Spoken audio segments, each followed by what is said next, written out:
നമസ്കാരം പ്രിയമുള്ളവരെ, ആസാദിയുടെ global news ഡെസ്കിലേക്ക് എല്ലാ മാന്യപ്രേക്ഷകരെയും സ്വാഗതം ചെയ്യുകയാണ്.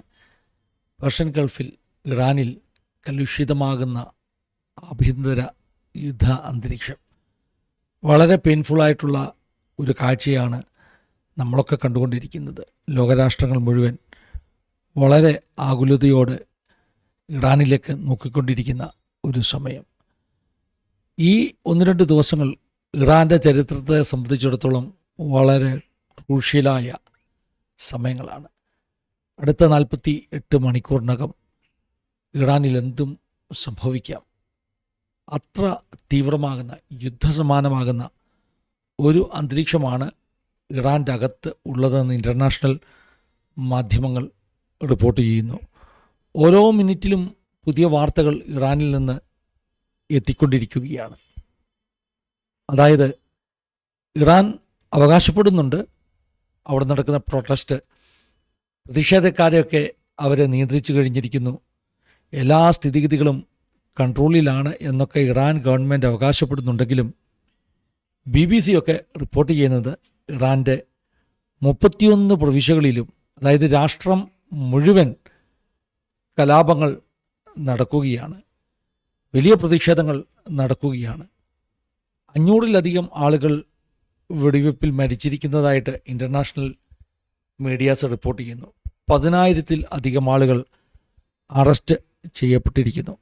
ഇറാൻ്റെ അറ്റോർണി ജനറൽ പറഞ്ഞത് ആരെങ്കിലും ഈ പ്രതിഷേധ സമരത്തിൽ പങ്കെടുത്താൽ അത് ദൈവത്തിനെതിരായിട്ടുള്ള യുദ്ധമായിട്ട് കണക്കാക്കി വധശിക്ഷ വിധിക്കും എന്നാണ് അറ്റോർണി ജനറൽ ഇപ്പോൾ പ്രസ്താവിച്ചിരിക്കുന്നത്. അതായത് പ്രതിഷേധക്കാർ നേരിടേണ്ടി വരുന്നത് വധശിക്ഷയായിരിക്കുമെന്ന് ഗവൺമെൻറ് മുന്നറിയിപ്പ് കൊടുത്തിരിക്കുന്നു. ഏറ്റവും കൂടുതൽ എക്സിക്യൂഷൻസ് നടക്കുന്ന ഒരു രാഷ്ട്രമാണ് ഇറാൻ. അതുകൊണ്ട് തന്നെ ഈ ഒരു ആഭ്യന്തര യുദ്ധത്തിൽ എത്ര പേർ വെടിയുണ്ട ഏറ്റ് വീര രക്തസാക്ഷികളായി തീരുമെന്നുള്ളത് കണക്കൊന്നും ഉണ്ടാകുകയില്ല. ഇപ്പോൾ 500 എന്നൊക്കെ നമ്മൾ കേൾക്കുന്നെങ്കിലും സത്യത്തിലുള്ള സംഖ്യ എത്രയായിരിക്കുമെന്ന് ആർക്കും പറവാൻ നിജപ്പെടുത്തുവാൻ കഴിയുന്നില്ല എന്നുള്ളതാണ് സത്യം. ഇറാൻ്റെ ഒരു ആരോപണം, വിദേശ രാഷ്ട്രങ്ങൾ ഇറാൻ്റെ പരമാധികാരത്തിൽ കൈകടത്തി ആ രാഷ്ട്രത്തെ ശിഥിലമാക്കാനുള്ള ആ ശ്രമങ്ങളാണ് ഈ അൺറസ്റ്റിൻ്റെ, രാജ്യത്തുടനീളമുള്ള ഈ അസ്വസ്ഥതയുടെ കാരണമെന്നാണ് ഇറാൻ അവകാശപ്പെടുന്നത്. എന്നാൽ ലോകരാഷ്ട്രങ്ങൾ, പ്രത്യേകിച്ചും അമേരിക്കയൊക്കെ സ്ഥിതിഗതികൾ നിയന്ത്രണത്തിൽ വന്നില്ലെങ്കിൽ അവർ ഇടപെടുമെന്ന്, ഒരുപക്ഷെ അമേരിക്ക ആക്രമിക്കുമെന്നൊക്കെ മുന്നറിയിപ്പ് നൽകിയിട്ടുണ്ട്. എന്നാൽ ഇറാൻ തിരിച്ച് അത്തരത്തിലുള്ള എന്തെങ്കിലും ഒരു ആക്രമണം അമേരിക്കയുടെ ഭാഗത്തു നിന്ന് ഉണ്ടായാൽ ഇറാനും ഒരു യുദ്ധത്തിന് തയ്യാറാണെന്നുള്ള മറുപടിയാണ് തിരിച്ചു പറഞ്ഞിരിക്കുന്നത്.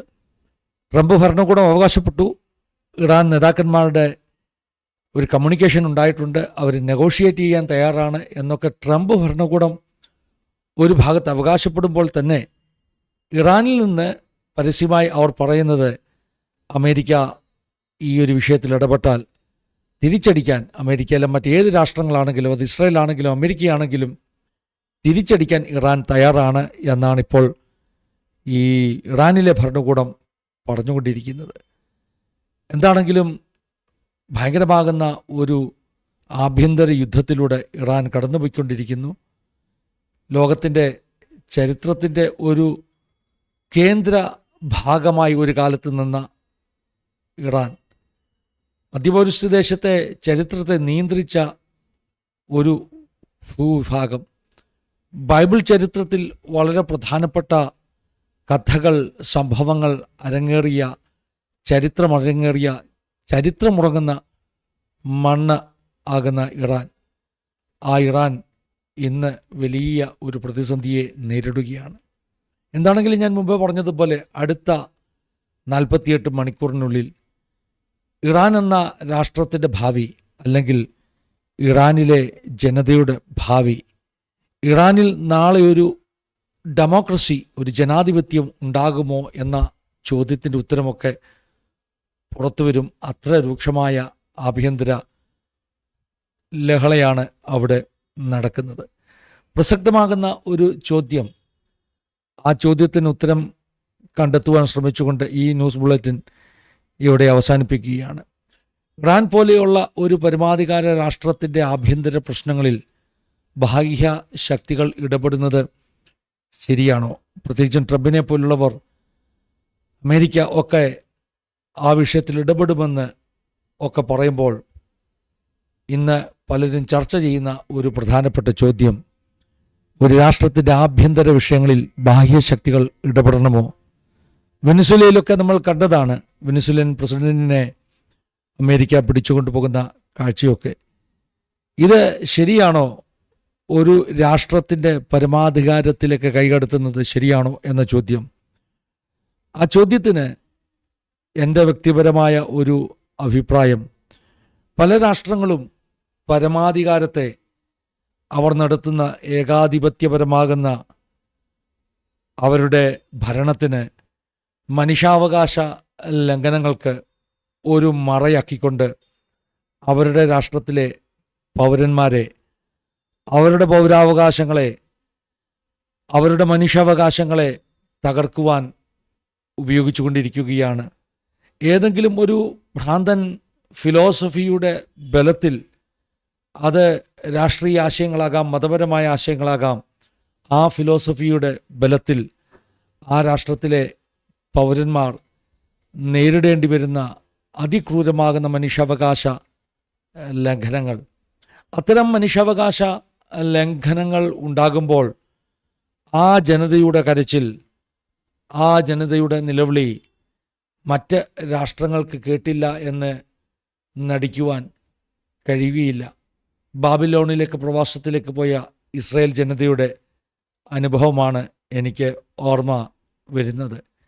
ബാബിലോണിൽ അടിമത്തത്തിൽ കഴിയുന്ന ജനത്തെ പുറത്തു കൊണ്ടുവരുവാൻ വേണ്ടി രാഷ്ട്രത്തെ മറ്റ് ഭരണകൂടങ്ങൾക്ക് കീഴിലേക്ക് ചരിത്രം മാറ്റിവിടുന്ന കാഴ്ച വേദപുസ്തകത്തിൽ, ദാനിയേലിൻ്റെ പുസ്തകത്തിൽ നമുക്ക് കാണുവാൻ ഇടയായിത്തീരും.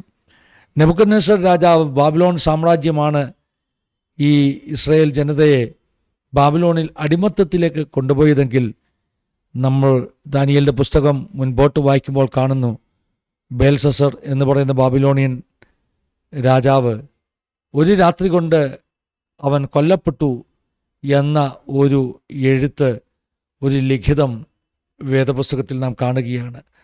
അന്ന് അവൻ കൊല്ലപ്പെട്ട രാത്രി അവൻ ഭിത്തിമേലെഴുതിയ ഒരു ചുവരെഴുത്ത്, ദൈവത്തിൻ്റെ കൈയുടെ എഴുത്ത് അവൻ വായിക്കുവാനിടയായി തീർന്നു. ആ ചുവരെഴുത്തിനെ ദാനിയേൽ വ്യാഖ്യാനിച്ചത് ഇപ്രകാരമാണ്: നിന്റെ രാജ്യത്തെ ദൈവം തൂക്കി അളന്നു കുറവുള്ളതായി കണ്ടിരിക്കുന്നു, അതുകൊണ്ട് നിന്റെ രാജ്യത്വത്തിൽ നിന്ന് നിന്നെ നീക്കം ചെയ്യുകയാണ്, മറ്റൊരുവൻ ഈ രാഷ്ട്രം പിടിച്ചെടുക്കും എന്ന സന്ദേശം. കാലത്തിൻ്റെ ചുവരെഴുത്ത് വായിക്കുവാൻ ഇന്നും പ്രവാചക ശ്രേഷ്ഠന്മാർക്ക് കഴിയുന്നുണ്ടെന്ന് ഞാൻ വിശ്വസിക്കുകയാണ്. അടിമത്തങ്ങൾ, മനുഷ്യാവകാശ ലംഘനങ്ങൾ ഏതൊക്കെ രാഷ്ട്രത്തിലുണ്ടോ ആ രാഷ്ട്രങ്ങളിലൊക്കെ ചരിത്രത്തിൻ്റെ ഇടപെടലായി ദൈവത്തിൻ്റെ ഇടപെടൽ, ചുവരിൽ ഇറങ്ങി എഴുതുന്ന കാലത്തിൻ്റെ ചുവരെഴുത്തുകൾ, ബേൽസസറിൻ്റെ മുമ്പിൽ ഭിത്തിമേൽ എഴുതിയ എഴുത്തുപോലെ ഇറാൻ്റെയും വെനസ്വേലയുടെയും അങ്ങനെ അടിമത്തങ്ങളുള്ള രാഷ്ട്രങ്ങളുടെ ഒക്കെ ഭാവി കാലത്തിൻ്റെ ചുവരെഴുത്തുകൾ, അത് നാം വായിച്ചാൽ, മനസ്സിലാക്കിയാൽ നമുക്ക് സംശയമുണ്ടാകുകയില്ല. മനുഷ്യാവകാശ ലംഘനങ്ങൾ നടക്കുന്നിടത്ത് ജനത്തിൻ്റെ കരച്ചിൽ ലോകരാഷ്ട്രങ്ങൾ ആരും കേട്ടില്ല എങ്കിലും കേൾക്കുന്ന ഒരു സർവശക്തനായ ദൈവം ഉണ്ട്. ആ ദൈവത്തിൻ്റെ വിരലുകൾ ഇറങ്ങി ഭരണകൂടങ്ങളെ അളക്കുകയും തൂക്കുകയും കുറവുള്ളതിനെ നീക്കം ചെയ്യുകയും ചെയ്യും. ഇത് ഈ 21-ാം നൂറ്റാണ്ടിലും ആവർത്തിക്കപ്പെടുന്നു എന്ന സത്യം നാം മനസ്സിലാക്കണം.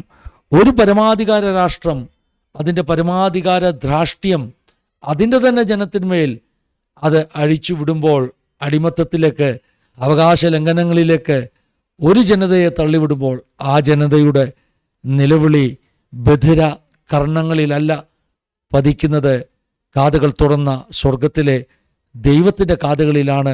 അവൻ്റെ വിരലുകൾ ഇന്നും രാഷ്ട്രങ്ങളുടെ ഭാവി എഴുതിക്കൊണ്ടിരിക്കുന്നു. സമീപകാല ചരിത്രം, രാഷ്ട്രങ്ങളുടെ ചരിത്രം അതാണ് നമ്മെ പഠിപ്പിക്കുന്നത്.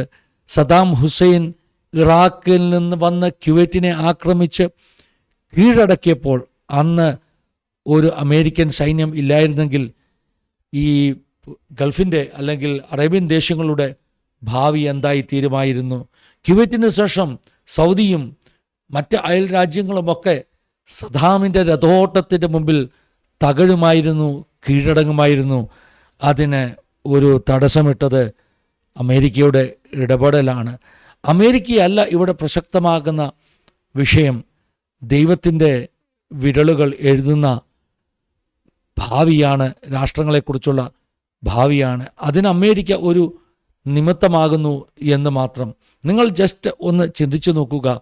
സദാമിനോടുള്ള ആ ഒരു ഇടപെടലിൽ, അതുപോലെ തന്നെ ഈ പറഞ്ഞ അഫ്ഗാനിസ്ഥാനിലെയുമൊക്കെ ടെററിസം, ലോകത്തിലെ തന്നെ ഇന്നത്തെ ഈ ടെററിസ്റ്റ് ആക്ടിവിറ്റീസിൽ അമേരിക്കയുടെ ഒരു ഇടപെടൽ ഇല്ലായിരുന്നുവെങ്കിൽ, അമേരിക്ക എന്ന ഒരു രാഷ്ട്രം ഇല്ലായിരുന്നുവെങ്കിൽ എന്തായിരിക്കുമായിരുന്നു ഈ ഭൂമിയുടെ ഗതി അല്ല ഗതികേട് എന്ന് ഒന്ന് ഓർത്ത് നോക്കണം. എനിക്ക് ഇപ്പോഴും ആശ്വാസമുള്ളത് ഇടപെടുന്നത് അമേരിക്കയാണെന്നുള്ളതാണ്. കാരണം ലോകരാഷ്ട്രങ്ങളിൽ ഇന്നും ഏറ്റവും ശക്തമായ ജനാധിപത്യമുള്ള രാഷ്ട്രം അമേരിക്ക. ഈ പറഞ്ഞതുപോലെ സദാമിനെ പോലെയോ കേണൽ ഗദാഫിയെ പോലെയോ അല്ല, ഈ പറഞ്ഞ നമ്മുടെ വെനസ്വേലിയൻ പ്രസിഡന്റ് മധുരോയെ പോലെയോ ഒക്കെ ഒരു ഏകാധിപതിയായ ഒരു രാജാവ് ഭരിക്കുന്ന, ഒരു നേതാവ് ഭരിക്കുന്ന രാജ്യമായിരുന്നെങ്കിൽ നമുക്ക് ആ വിശ്വാസം ആ രാഷ്ട്രത്തോട് തോന്നുകയില്ലായിരുന്നു. ട്രംപ് കുറേ കാലത്തേക്ക് മാത്രം വന്ന തിരഞ്ഞെടുക്കപ്പെട്ട ഒരു അമേരിക്കൻ പ്രസിഡന്റ്, അമേരിക്ക എന്ന രാഷ്ട്രത്തിൻ്റെ ജനാധിപത്യത്തിൽ ലോകത്തിനൊരു വിശ്വാസമുണ്ട്. ആ വിശ്വാസം കൊണ്ടാണ് അമേരിക്കയുടെ ഇടപെടലുകൾ ലോകത്തിലെ ഇത്തരം ഭീകരവാദത്തിന്, മനുഷ്യാവകാശ ലംഘനത്തിന് അല്പമെങ്കിലും ശമനമുണ്ടാകുമെന്നുള്ളൊരു പ്രതീക്ഷ നമുക്ക് നൽകുന്നത്. ഇത് ദൈവത്തിൻ്റെ വിരലടയാളമുള്ള, ദൈവത്തിൻ്റെ ഒപ്പോടുകൂടി രാഷ്ട്രങ്ങളുടെ ഭാവിക്ക് വേണ്ടി ദൈവത്തിൻ്റെ വിരലുകൾ എഴുതിയ ചുവരെഴുത്തുകളാണ്. അതിന് അമേരിക്ക നിമിത്തമാകുന്നു എന്ന് മാത്രം പറഞ്ഞുകൊണ്ട് ഈ ന്യൂസ് ബുള്ളറ്റിൻ ഇവിടെ അവസാനിപ്പിക്കുകയാണ്. ദൈവം എല്ലാവരെയും സഹായിക്കട്ടെ, അനുഗ്രഹിക്കട്ടെ. God bless you all.